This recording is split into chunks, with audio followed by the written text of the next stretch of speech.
Mas Wildan, mantap. Ya. tadi Pak Prabowo langsung ngomong kan, jangan wisata bencana. Itu gimana tuh? peringatan keras Pesan banget ya khusus tuh. banget tuh ke Secara anak komunikasi, buahnya. secara Ya. komunikasi politik gimana tuh? Ini ada dua aspek. Pertama komunikasi politik, yang kedua komunikasi organisasi. Ya. Ya, selaku presiden, beliau adalah pimpinan tertinggi di pemerintahan, memimpin Indonesia, dan untuk menjalankan kepemimpinannya itu Presiden Prabowo dibantu oleh para menteri. Ya, betul. Karena itulah disebut dengan pembantunya. Pembantunya. Nah, pada saat bencana sudah terjadi, ya kita melihat ada beberapa pembantunya langsung ke sana. Ya, ini sebenarnya aksi yang responsif ya. Kita patut apresiasi di situ. Tapi ternyata dari aksi responsif ini ada yang salah tampil. Nah, Salah jalan ya? salah jalan mungkin enggak ya? Apa jalannya memang ke sana ke lokasi bencana? Oke. Tapi Jalannya nyampe sih ya? packagingnya ini, kemasan tampilannya ini yang jadi problem.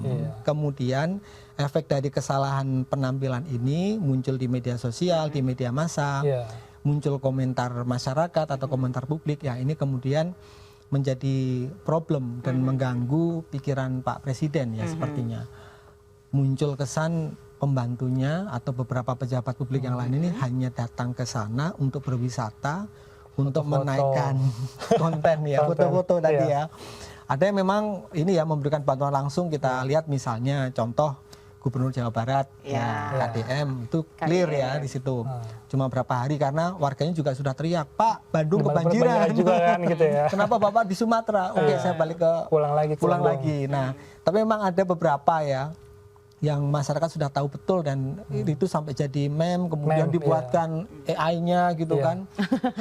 Ini karena ini ya, ada yang menafsirkan bencana itu semacam selebrasi kalau saya bilang. Selebrasi? Selebrasi karena ada mantan selebriti yang terjun ke sana mengenakan itu ya rompi. Nah, rompi tak gini ya, gini dong nih. Ini kan saya membacanya begini.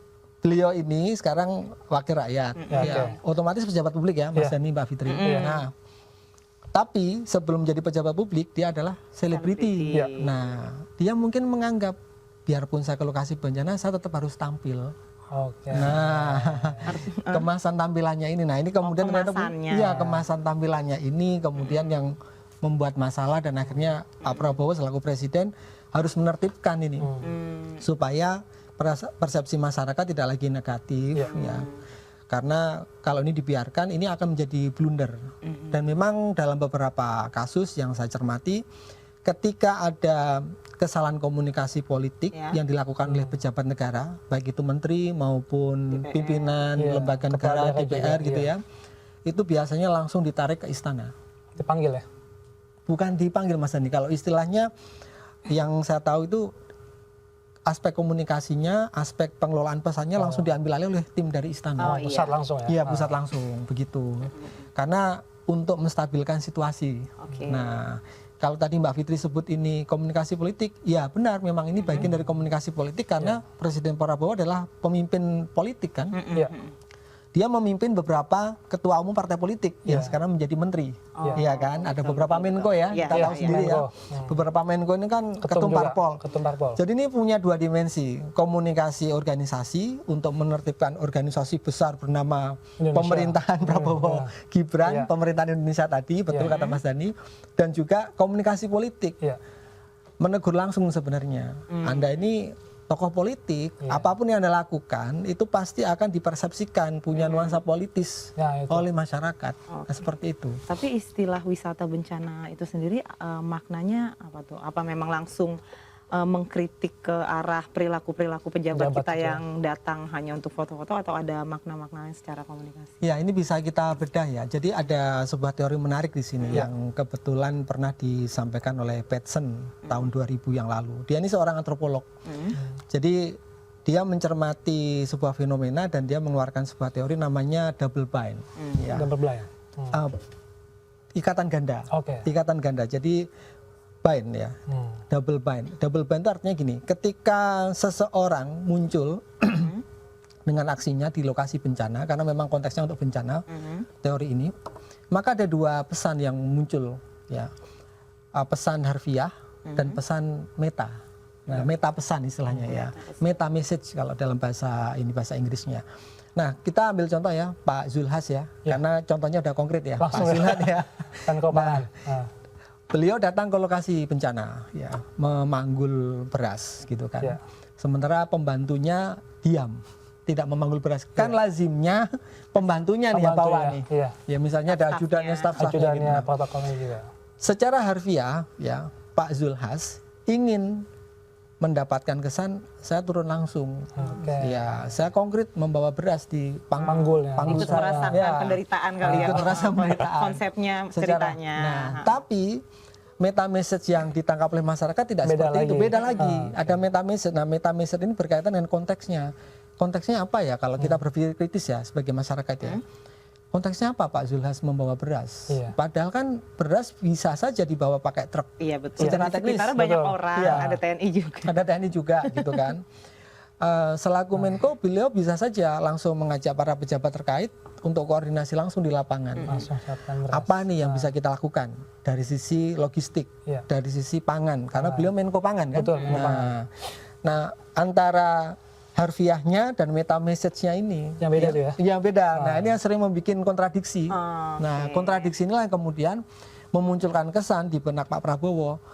Kalau seperti ini kesannya wisata bencana. Nah, ketika itu disampaikan langsung kepada para menteri di rapat, nah itu sebenarnya para menteri bisa punya pemaknaan ganda juga, double ban juga, double ban juga. Karena gini, Pak Presiden menganggap wisata bencana itu biasa aja, beliau nggak terlalu marah kok, menyebutnya halus wisata bencana, ya kan? Tapi bisa juga mereka memahami, waduh, dalam juga gitu. Dalam juga nih, ini nggak bisa. Karena kan wisata itu image-nya bersenang-senang, have fun. Masa di tempat bencana lo have fun. Foto-foto, jadi itu udah kayak dua kata yang saling kontradiktif tapi menohok gitu. Menohok ya. Karena bencana kok dijadikan objek wisata. Betul. Iya, seperti itu. Nah, kalau soal outfit nih, kalau kita tahu kan yang tadi Bapak bilang yang ada mantan selebriti kemudian menjabat jadi anggota DPR yang kemudian datang menggunakan rompi dan itu dipermasalahkan oleh masyarakat. Sebenarnya lazimnya ketika kita datang ke daerah bencana, lazimnya outfit tuh yang baik yang seperti apa? Artinya kan pakaian juga berkomunikasi dong. Di situ dia padahal dia tidak memperlihatkan kesombongan, tapi gara-gara outfitnya dianggap dia lagi main perang-perangan atau apa, keren-kerenan, gagah-gagahan gitu. Ya, memang kalau mengacu pada semiotika ya, ilmu tentang tanda, apa yang kita kenakan itu menandakan diri kita sebenarnya. Nah, misal saya datang ke lokasi bencana mengenakan jas, tentu sangat tidak pantas. Tidak pantas karena konteksnya bukan acara formal. Seperti itu. Nah, betul juga apa yang dikatakan Mbak Fitri tadi, ini bukan perang-perangan sebenarnya. Ya, rompi taktikal itu kalau kita mau jujur ya, sebenarnya harganya nggak murah. Ya kan? Ini barang mahal dan hanya dipakai dalam situasi khusus, tapi bukan situasi bencana. Nah, kalau datang ke lokasi bencana, paling tidak kita sudah harus punya pemahaman, kita berempati lah dengan para korban. Para korban ini mungkin bajunya kotor, butuh kan? pakaian. Apa adanya butuh pakaian. Nah, jadi ya sebisa mungkin mengenakan baju yang sederhana, begitu. Kebetulan begini Mbak Fitri, Mas Dani, saya pernah jadi fasilitator untuk seorang calon anggota legislatif ya. Ketika beliau mau turun ke lapangan, beliau tanya ke saya, Mas Wildan, bagaimana dengan baju saya? Baju Anda terlalu mewah, Pak. Ya, ganti bawah, tetap bawah ya. Karena waktu itu mau kampanye, mau berdialog dengan masyarakat, kita sesuaikan aja. Cincinnya dilepas juga, Pak. Arlojinya kalau perlu jangan kelihatan arloji yang mewah, arloji yang biasa saja. Memang itu diperlukan, ya, dalam konteks tertentu ya, supaya masyarakat tidak merasa berjarak dengan orang yang ditemui. Nah, itu. Dianggapnya wah banget ya. Jadi ada jarak betul. Jadi sungkan nanti masyarakat. Ya memang kelihatan gagah kan sebagai seorang legislator. Tapi kalau buat di foto emang gagah sih buat konten foto. Konteksnya jadi kemana-mana.